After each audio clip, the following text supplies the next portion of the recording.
Hi, I'm Michelle Shepard, host of Uncover Sharmini from CBC Podcasts. In 1999, 15-year-old Sharmini Anandavale disappeared on her way to a job that police believed didn't exist. 4 months later, her remains were found in a wooded ravine.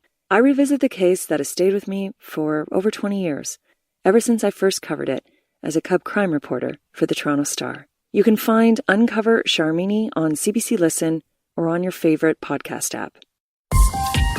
This is a CBC podcast.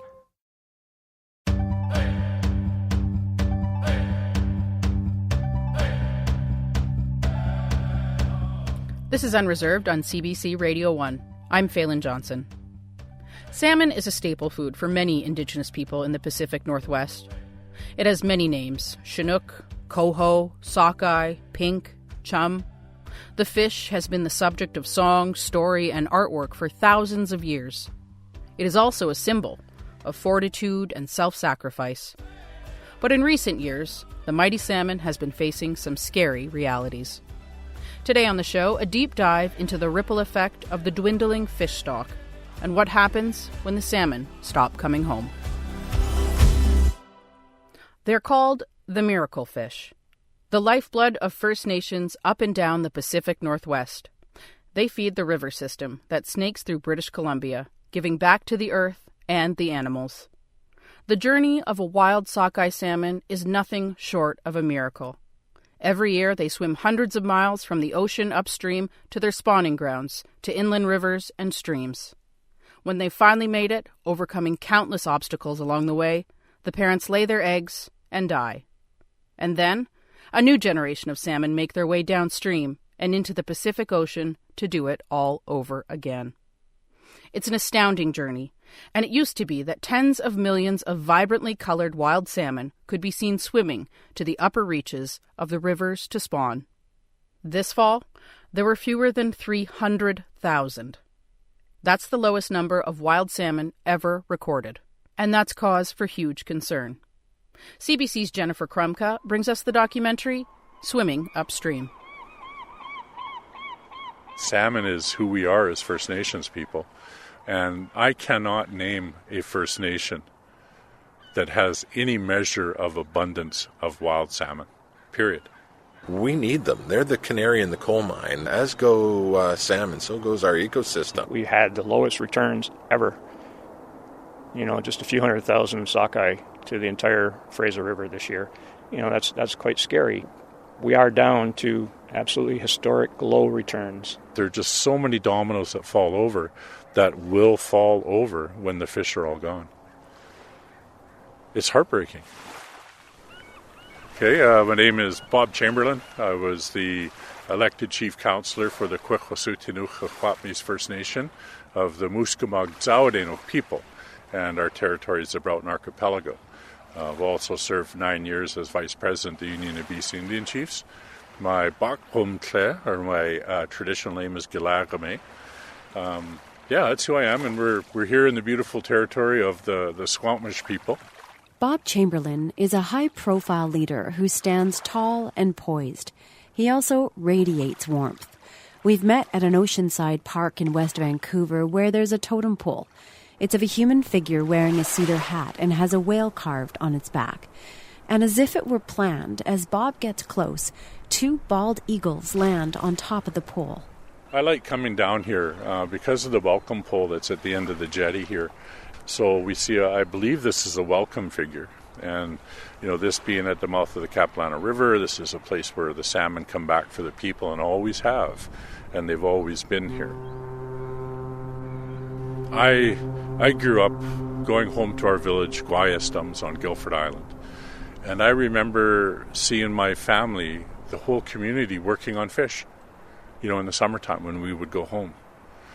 And so it was imprinted upon me at a very young age just how important it was to our village, to our people.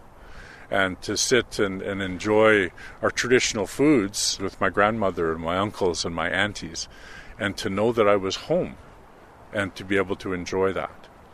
And then quite a long time ago, when I was a commercial fisherman in Campbell River, I'd get food fish. And we'd go out and make a special trip during the season. And then we'd distribute the fish to all of our family. And I would always get, anywhere between 100 and 200 sockeye. And the reason I did that is because we'd go to my Auntie Mabel's house because she had the big backyard and the old bathtub in the back. And Auntie Mabel and Granny Annie and my mom and we'd all work on fish. So we would have filleted fish in the deep freeze. We'd have canned fish for everything else. And it was really nice to be able to bring in that food source that was so cherished. And then I look at today and I feel fortunate I got 2 sockeye in the deep freeze.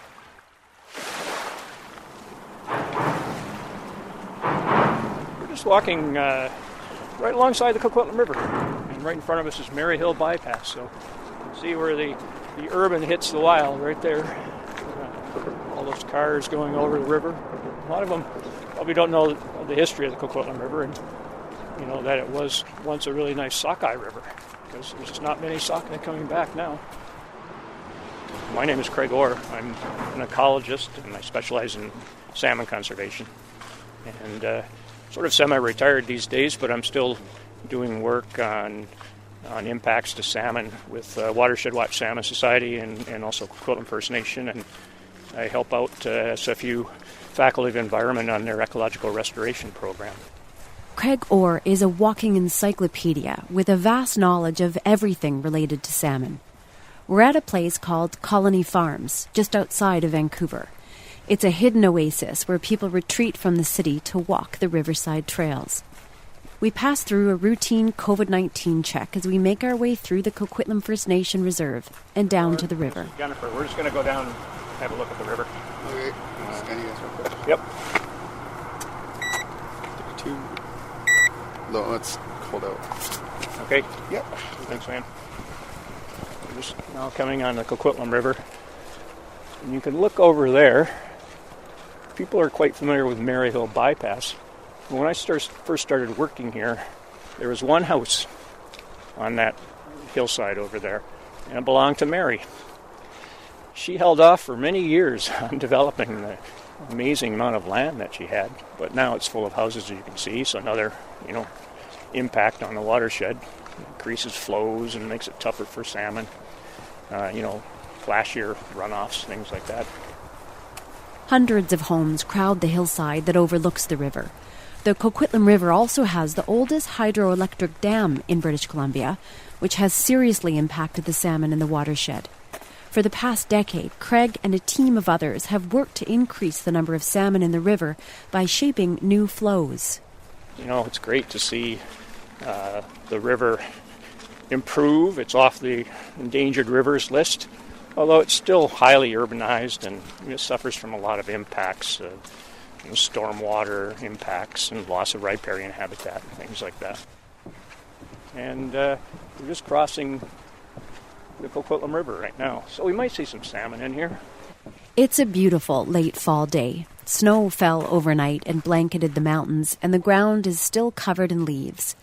We walk by a great blue heron perched on the branch of a tree, but it's the salmon that has Craig's attention. They're really a neat creature that, starts out as an egg, and if they're pink salmon or a chum salmon, when those eggs hatch, they immediately leave, right, to go to the ocean to fatten up. That's their strategy. And all the others spend some time in fresh water. So there's this incredible life history diversity.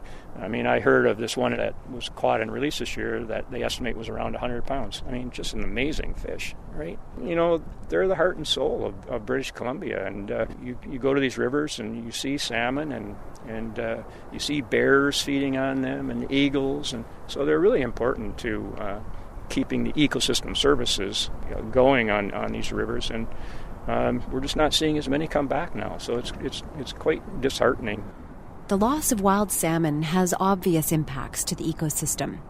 And as Bob Chamberlain points out, it also has significant cultural and social impacts. When we consider our cultural activities, regardless of whether it's a coming-of-age ceremony, whether it's a hitluguila or a ceremony that represents a baby getting past 10 months old, whether it's a memorial for a death, whether it's a wedding, we gather our people to witness our culture. And it validates the chief that's doing his work for his family. And in that operation or in that function, you feed people.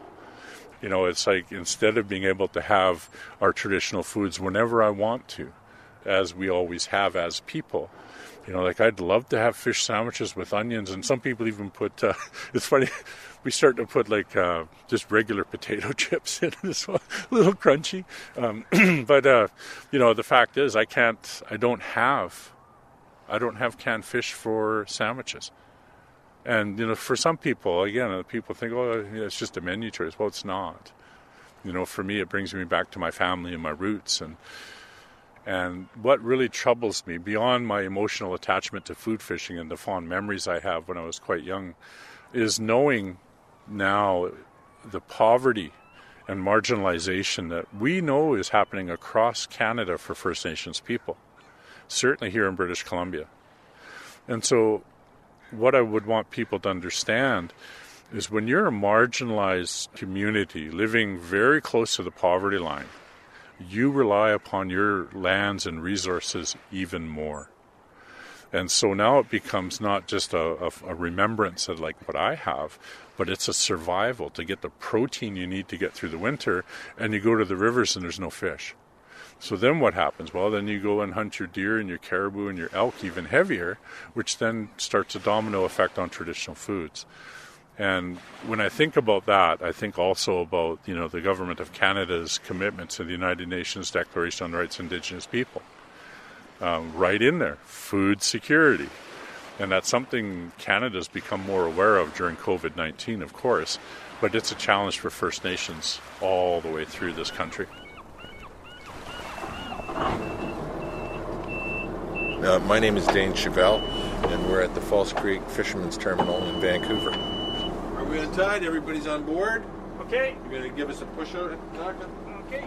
We came in here last night after our 2-week fishery in Johnson Straits, and we've got a few fish on board from the last couple of days. Very few fish, because the fishing had dropped right off, and we're going over to the crane dock so that we can offload the fish. Yep. Well, they're beauties. Yeah. Okay. I started out as a fisherman. My father was a fisherman, and my boys grew up on the boat fishing. And about 10 years ago, I got more serious about fishing, and with other fishermen, I created a company called Organic Ocean Seafood. Organic Ocean is a premium seafood supplier. They've won awards for conservation and sustainability. Before the pandemic, Dane was selling to high-end restaurants across the country. Now he sells directly to consumers. He's faced harvest reductions like all commercial fishers. He's also diversified his catch. It used to be that you could be a single-species fisher, but over the years, Dane has added a prawn boat to his fleet and has licenses for halibut and lingcod. Because of the constant instability, it's not an easy way to make a living. To give you some idea, this year, when I was bringing the boat back from the North Coast fishery, I went into Alert Bay, and at the ferry dock in Alert Bay, they've got a signboard there, and they've got a picture, and in that photograph, they've got 500 fish boats congregated in Alert Bay, and that photograph was taken maybe 30 or 40 years ago. Today, you would be lucky to find 2 fish boats in Alert Bay, and they would probably be derelict, and they might not have licenses on them. And you take a look at that, and you go, what the hell happened in the span of 30 to 40 years to cause that to occur? This is an industry, and I'm evidence of this, where the keys are passed down from your dad, so you would carry on. And these fishermen are telling their kids, don't go into fishing. Go to university, get a degree, become an accountant or a lawyer or a school teacher. There's no future in this. There's not a lot of young fishermen attracted to this industry, and it's because they are concerned not that they don't like the lifestyle, but they're concerned that they can't make a livelihood out of it. Hi, I'm Fiona Martins. I'm with the Pacific Salmon Commission, and I'm the Chief of Fisheries Management Programs here. So we had incredibly low return this year. We had a return of 288,000, so that's the lowest run size that we have on record here since we started records in 1893. 288,000 might sound like a lot, but it's not when you consider that in a good year, the Commission would have counted tens of millions of wild salmon returning. The Pacific Salmon Commission is a treaty-based regulatory body. It's run by the Canadian and United States governments, and its mandate is to protect salmon stocks. They're concerned not just about the low return, but also about how many of those returning salmon will complete their journey. And these fish that did return also experienced pretty challenging migration this summer. So normally in the spring we have snow melt and like rain events, and that all contributes to higher water levels in the river and therefore high water velocities for these fish that were returning. What was likely happening is that the fish start holding, right, when they're experiencing these really hard swimming conditions, so they'll hold for a period of time. Unfortunately, the longer they hold, the less likely they'll be successful in actually reaching the spawning grounds. So again, we had this return of 288,000, but we still don't know what the success is yet on the spawning grounds. Another event that had a massive impact on the returning salmon was the Big Bar landslide. That's when 75,000 cubic meters of rock tumbled into the Fraser River and completely blocked the migration routes for several salmon runs. It prompted local First Nations and the government to organize a rescue mission that saw thousands of salmon lifted by helicopter across the rocks that blocked their route. And late last winter, crews finally blasted the rock to create a passage for the fish.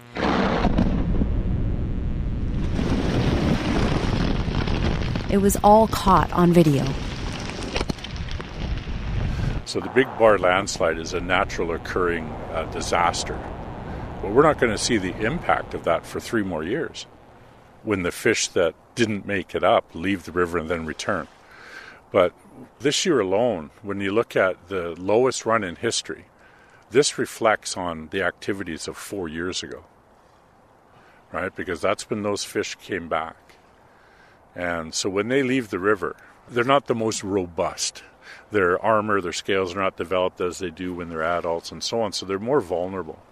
And so when I think about all the stressors on the Fraser River, elevated water temperatures, erosion, things like the garbage seepage around the Cache Creek area, and then the industry is here at the mouth of the Fraser River. And then if they escape all of that, then they enter into the ocean, and by and large, the majority of those smolts go up the east coast of Vancouver Island past the fish farms. We've completely screwed up the ecological principle of migration allopatry by putting all these farm fish in the coast right in the paths of migrating juvenile salmon. And these farm salmon, Atlantic salmon, pick up lice from returning wild fish, and then they magnify them to levels where they're producing billions of infectious lice larvae per farm at just the time when juvenile fish are migrating past these farms. And we saw the first major outbreak of sea lice on a number of farms in the Broughton Archipelago off northeast Vancouver Island in 2001. And the next year, the pink salmon, which go out to sea and come back something like 18 months later, were absolutely wiped out because their juveniles had picked up large loads of lice from these farms as they moved past them. My name's Andrew Thompson. I'm the Regional Director for Fisheries Management in the Pacific Region. Well, of course, we're extremely concerned and frankly, in some ways quite saddened by the very low returns of sockeye to the Fraser River this year. It was unfortunately another signal that the populations of salmon throughout the Fraser River watershed and elsewhere, and in some cases BC, are continuing to be under threat and need greater protection and greater efforts to support. Andrew speaks for Fisheries and Oceans Canada. He says they recognize that wild salmon need greater protection and more support. He lists habitat degradation, access to a good food source, climate change and over-harvesting as the problems. What's not on his list are fish farms or sea lice. When we base our analysis on the science advice we receive from our scientists and colleagues in our science branch, and they have gone through a series of risk assessments to look at the threats of various pathogens to sockeye salmon, particularly in the Discovery Islands. And to date, we haven't seen anything other than a minimal threat from those. So while we continue to look at those threats and we continue to invest significantly in our science and research into that. And we continue to invest in improving our management regime for aquaculture to ensure that the fish in the farm sites are healthy and therefore can't pass on disease to it. That has not come up with a definitive source of one of the impacts to sockeye salmon. The federal government's assessment that salmon farms don't pose a risk to wild salmon is the biggest bone of contention for First Nations and non-governmental organizations who are trying to save the salmon. It's quite disheartening to, struggle, maintaining these salmon populations, especially in the face of government indifference, because government can do something. Ottawa's a far place from here. They don't appreciate, in many cases, the salmon as much as British Columbians do. And probably it's much neater to raise fish in farms. You know exactly how many metric tons you're going to get. It's tough managing fisheries on this coast. You've got a lot of people competing for the same fish. There's fights, there's politics. I think a lot of folks in Ottawa would think that we'd be better off without the wild salmon and just raise farm salmon here, and it'd be much easier to manage. There has been some movement on the issue this fall. Bob Chamberlain traveled up and down the Fraser River, and he got 101 First Nations, commercial fishers, sport fishers, and ecotourism operators to sign a letter demanding the government remove 18 open net fish farms near the Discovery Islands. It's an unprecedented coalition of support. Also this fall, the federal government renewed a commitment to transition away from open net pens in coastal waters to a more sustainable technology by 2025. But that's not soon enough for Bob Chamberlain. My concern is this coming spring. This year's lowest run ever. We're going to have way less smolts leaving the river. What we're going to see is this year's return is just a precursor for the extinction. And that's going to hit not just the economy, not just First Nations. It's going to hit the environment. It's going to hit the animals. And it's just, I really feel we need to begin to understand the broader benefit of salmon beyond us arguing over who gets to catch them. But we have to realize what it contributes to the environment. Whether it's medicinal plants, whether it's, nutrition in the forest for logging and so forth. There are just so many dominoes that fall over that will fall over when the fish are all gone. It's heartbreaking. I don't see it. It's just, you see the log in the river. It's just to the right. Oh, there it is. You're right. Good spotting. Back to Craigor. We've been out for about an hour, walking and watching for salmon in the river. Finally, we see a dark shadow swimming upstream. Yeah, that's probably a chum salmon going up right now. I can't get a really good look at it. But, it's so nice just to get out. We live in such highly urban areas. Our brains get bombarded with all kinds of stimuli. And nature therapy suggests, once you get outside in green space, especially around water, that your brain starts to relax and your stress levels go down, and the sights and the sounds and the smells of nature are what give us these human well-being benefits from healthy ecosystems, though. So you need to make sure that they're not so degraded that you don't get the chance to enjoy the nature. Back at Fisherman's Wharf in False Creek, Dane Chevelle says fishermen also have a role to play to bring back the wild salmon. If we get our act together, I think that we not only can hold this back from the brink, I think that we absolutely have to. And it's not to save fishermen. There's certainly fishermen in coastal communities are important, but it's much broader constituency than that. It's a domestic food supply and food security requirement. It's also the ecosystem, and that is that these fish are not just feeding us, but they're feeding bears and eagles and forests and everything else. So we'll get it right because we have to get it right. And finally, back to Bob Chamberlain, who's standing on the shore of the Pacific Ocean in West Vancouver, where he starts to sing.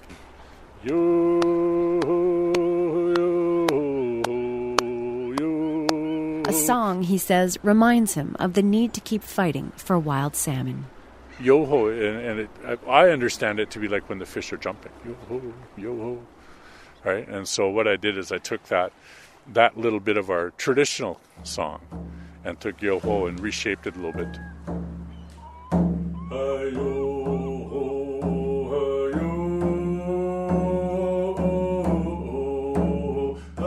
For Unreserved, I'm Jennifer Krumka.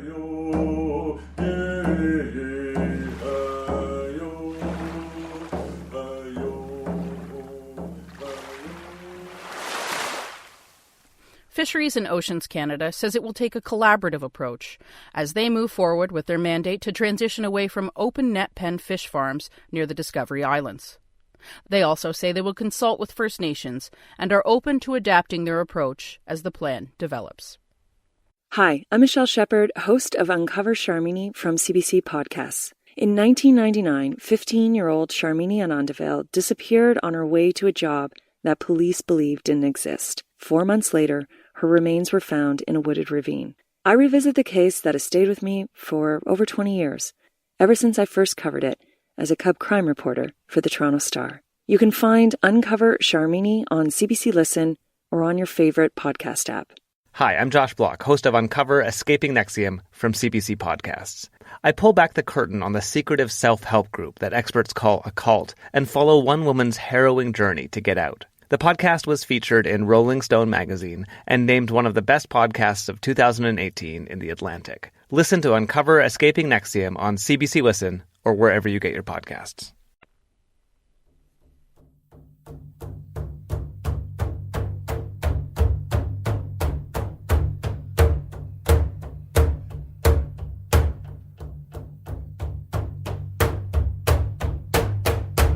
A shortage of China lily soy sauce is causing panic in some coastal Indigenous communities in British Columbia. The Canadian-made seasoning is a favorite along with salmon and rice. But unfounded rumors that the soy sauce factory might shut down has resulted in widespread outages. Daybreak North airs on CBC in northern BC. That show's host, Carolina DeReich, has been doing a bit of investigating into this story. Welcome to the show. Thanks very much. Can I call myself a saucy investigator? Oh, I believe you can. I would like to be your saucy co-investigator, so I think, yes, let's go with those titles. So what's happening with China lily soy sauce? Well, as you mentioned in your introduction, China lily soy sauce has suddenly become really, really hard to find. And grocery store shelves are bare, like across BC. And since this story first aired, there's been a crazy rapid hustle and trade of this salty concoction. I saw a recent offer from someone in Vancouver to buy up China lily and deliver it to Indigenous communities here on the Northwest Coast. We have seen auctions of the coveted bottles of soy sauce. We've seen an Indigenous cooking show focused on this irreplaceable seasoning. I even received a bottle of China lily in the mail this morning. So how much are you selling that for then? Well, we'll get to that part here. And, you may think like big deal, right? China lily, there's other soy sauce brands out there, but for foodies in northern BC, it's not the case. So Lee Foods, I found out, has been crafting this syrup for more than 60 years. And it is, I would go so far as to say, a cultural institution. Soy sauce, a cultural institution. I know. It sounds like an exaggeration, but as word spread of the China lily soy sauce shortage, people across northern BC reacted. Especially grocery stores started warning people to get their fix while they still could. The Taltan president, Chad Day, released a tongue-in-cheek warning on Facebook that bootlegging of China lily soy sauce would not be permitted. And I quickly realized this was much more than just a sauce, especially for Indigenous people here on the coast. So, to get a better understanding of the importance of China lily, I spoke to the Indigenous musician Saltwater Hank, also known as Jeremy Paul. He's with the Tsimshian First Nation and lives here in Prince Rupert. And here's what he told me about the cultural importance of soy sauce. If you compare it to sports, if you're from around here, so like if Kikkoman was soccer and Braggs was baseball, then China lily is to Indigenous folks from around here the only basketball tournament. China lily is the only basketball tournament. How much do you have left in your cupboards right now? I have nothing. I have none. And I thought I go back to our oral history and our culture and how we as a people have survived through famine before. Shortages of salmon. There's oral history of shortages of salmon and people being resilient and going through that. Shortages of ulican. And I think really that we're going to talk about this, we're going to get through it, and future generations are going to look back and say, my ancestors survived the great China lily shortage of 2020. 2020 has been a really rough year in so many ways. And the shortage of China lily soy sauce will definitely be on the list of hardships, I am certain. So why is there a shortage? I reached out to Lee Foods in Toronto, and they simply laughed about the rumors that this institution might stop producing China lily soy sauce. They wouldn't go on record at first, but what they did say is that this shortage is a result of people. In her words, China lily soy sauce is the new toilet paper of the COVID-19 pandemic. The trouble is hoarding. So I shared this revelation with another super fan of the soy sauce. Anita McPhee is with the Tahltan Nation in northern BC, and she currently lives in Vancouver. Oh no, that's what's going on. As a Tahltan person, as an Indigenous person on the coast, there's a deep connection between Indigenous people and, Asian people who are working in the canneries. And maybe that's why our people really love eating rice, for one, and love China lily. I've heard of people buying like 16 bottles of China lily. Well, stop buying 16 bottles, people, if you're listening right now, because China lily, they just can't keep up.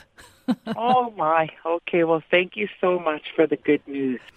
So, Carolina, any idea when Anita, Jeremy, and other China lily super fans might be able to get their soy sauce again? I did actually hear from Lee Foods that they expect the beloved soy sauce will be at a steady flow again shortly. The president of the company, Christopher Wong, sent me a letter, and he detailed all the hurdles of producing China lily soy sauce because of COVID-19, from getting the raw materials to staffing the factory to actually getting the product out. And this, I think, is where your listeners might be able to help. We are looking for more saucy investigators and co-investigators to keep their eye out for the iconic bottles of China lily soy sauce. Here on the North Coast, we'd love to hear from your listeners about their own China lily love and what makes this particular Canadian soy sauce so iconic. Well, thank you, Carolina. And we'll have our listeners keep their eyes peeled for any China lily soy sauce sightings. You're welcome, Phelan. Carolina de Rijk is the host of Daybreak North in British Columbia. She joined me from Prince Rupert. This is Unreserved on CBC Radio 1, Sirius XM 169 and Native Voice 1. I'm Phelan Johnson. A new First Nation school program immerses kids in traditional food preparation. Students at Elijah Smith Elementary School in Whitehorse are learning to fillet fish and make dry meat. The Yukon First Nation Education Directorate is organizing the camp. The CBC's Mike Rudick stopped by the school and spoke to team lead Rebecca Bradford Andrew. What is this? The guts. That's more guts. We'll put the guts. No! It's red guts. Yeah. We're going to put it back together and then you guys can take it apart again. And this. And then this is some more guts. We'll put this in there too. At the moment we are delivering what we're calling a mini salmon camp here at Elijah Smith School. So the goal is for the kids to be able to have the experience of seeing what it would be like to do a traditional salmon camp if they were able to do that. And we're having bannock. We've made some bannock and we have smoked salmon for them to take. So the idea is that they all get an opportunity to eat some traditional foods in November when it can be so cold and dark. But it's just a chance to introduce them to their traditional foods and for us to be able to deliver that to them. It's been about 3 to 4 months, so we're very, very new and very, very fresh. We have 12 education advocates that are all born and raised locally here in the Yukon and First Nation people. And so this is actually our first time presenting a program in a school. We did a Helen's Fish Camp about 3 weeks ago where we took all the kids out. We took 3 different schools out, all the way from F.H. Collins to Takini School. And Claire Jules was our elder from Teslin, and she cut the fish in the traditional way, and we smoked it traditionally, and it was a huge success. So this is our way of bringing it back into the school. Because of COVID, it's been very difficult to deliver these programs to actually in the schools. Do you guys remember? Does everyone remember what to do? Yeah. You start off with. Yeah, we start with the head off. And then you turn it up here, and then you go up the belly, right? Every school has different COVID measures in place, and Elijah Smith School has reached out to us asking us if we can support in any kind of ways, and we're very happy to do that because salmon is one of the greatest things that we can feed our kids, and so we're practicing with Elijah Smith, and once we figure out how we can deliver this to other schools, then we will definitely be doing that. Yes. How important is it for the school kids to learn some of this traditional ways, I guess?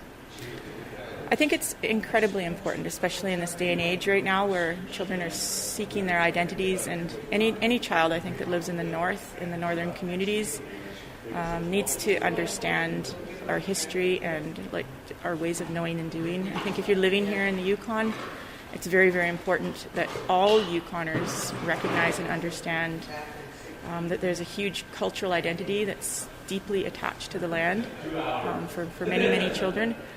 A lot of children don't have the resources to actually get out on the land anymore, and I think that's going to be one of the big roles that the directorate will play, is going to be supporting kids getting out on the land, making those connections, and then also revitalizing their language through those connections to the land. So I think it's very important. I think kids all need to know where they came from, and their sense of cultural identity is deeply rooted in both the land and the language of the past. Basically, we're going to be building manuals for teachers in the schools so that if they want to run a salmon camp, they can look up the manual and they'll have a list of resources, people that they can use so they can get that oral knowledge, that oral tradition and history communicated to the kids instead of just through books. So the goal of the directorate is to provide those frameworks so that no matter how young or old a teacher is, if they're born and raised in the Yukon or if they're from back east or from another country even, they are easily able to embed cultural learning and cultural identities in the children that they are responsible for and the children that they are teaching. So it's a big job, but yeah. Did you know that some people eat the eyeballs? Yeah. Yum, yum, yum, yum, yum. You can make nice soup out of the fish head. And why is this? I'm eating it. That was Rebecca Bradford Andrew, the team lead with the Yukon First Nation Education Directorate. Thanks to Mike Rudick from CBC Whitehorse for sharing that story with us. If you want to see pictures from the salmon camp, head to our website, cbc.ca/unreserved. This is Unreserved on CBC Radio 1, Sirius XM 169, and Native Voice 1. I'm Phelan Johnson. Every year, the University of British Columbia offers their journalism students a course called Reporting in Indigenous Communities. In the class, the students choose a theme and produce stories in collaboration with local First Nations. Last year's topic was climate change. For the last several years, the Sustainability Management Team, ALSTO, have worked to rebuild salmon habitat around Chiam First Nation. Carrie Lynn Victor and a small team of volunteers work together to save Fraser River salmon. But with climate change, water temperatures are rising, and all of their efforts may not be enough. Alejandrina Alvarez and Riley Teisvold have that story. My English name is Carrie Lynn Victor, and the ancestral name I carry is Homuntalat. I'm from the community of Chiam, and I'm an artist and also manager of an environmental consultancy locally. The band, the community, applied for the money to do the work, restoration work, and over the course of 3 years, removed invasive vegetation, primarily Himalayan blackberry. So what happens is rocks and sand and debris from upstream end up staying here, And this bar grows taller. And our intention is to find points in the bar where we can create habitat and also remove the gravel.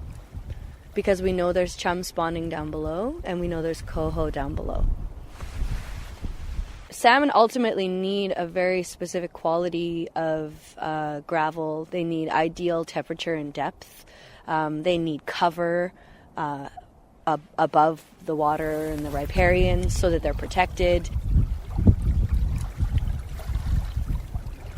And we've seen what happens to the salmon when the water gets too warm. A number of years ago, it might have been 2014 or 2015, we were harvesting fish, and their skin could literally just rub off. The water was so warm that you could grab a salmon and it was just mush. That cold water is vital, and I understand 2-degree temperature difference can make the difference. So one of the things that we're doing here with reintroducing riparian plants is trying to shade the water that is available.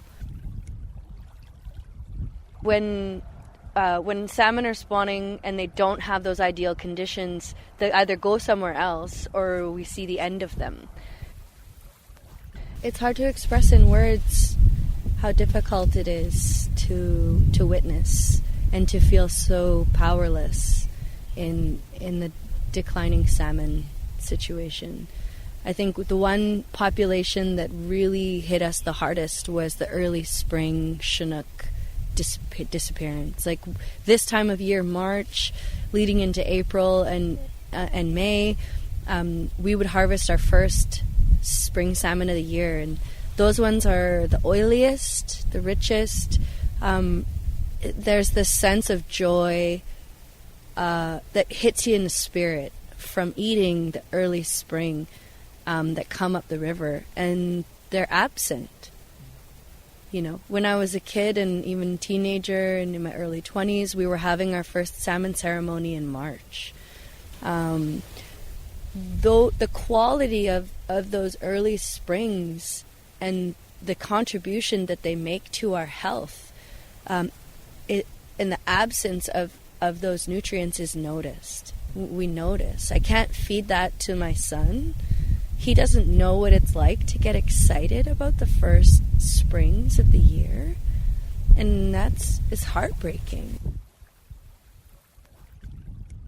I find there's that overwhelming sense of impacted landscape follows me throughout my day.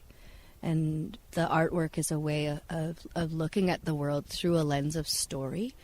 And sometimes those stories are natural, biological stories, and sometimes those stories are those sohuyam, and sometimes those stories are just personal experiences and being outside. I think of the challenging aspects of this work, and one of the challenging aspects to it was getting community support.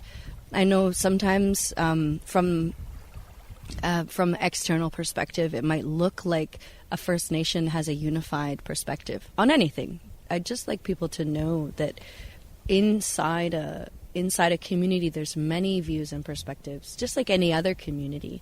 And even though fish are valued, they're valued in different ways. But in the long run, we're hoping to see salmon come back. And those are the sacrifices that we're making. We're making those recreational use sacrifices in order to restore salmon population. So one outweighs the other, in my opinion. Yeah.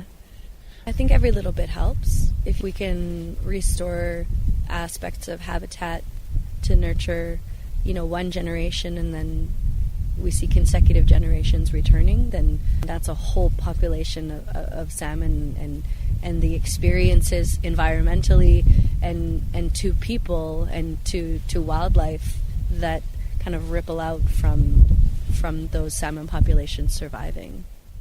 That story was produced by Alejandrina Alvarez and Riley Teisvold as part of last year's Reporting in Indigenous Communities course at the University of British Columbia. That course pairs journalism students with Indigenous communities to share their stories.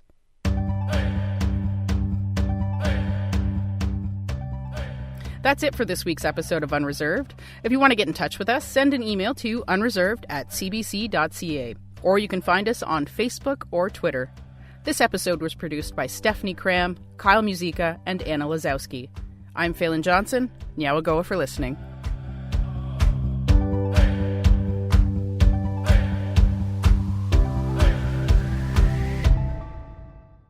For more CBC podcasts, go to cbc.ca/podcasts.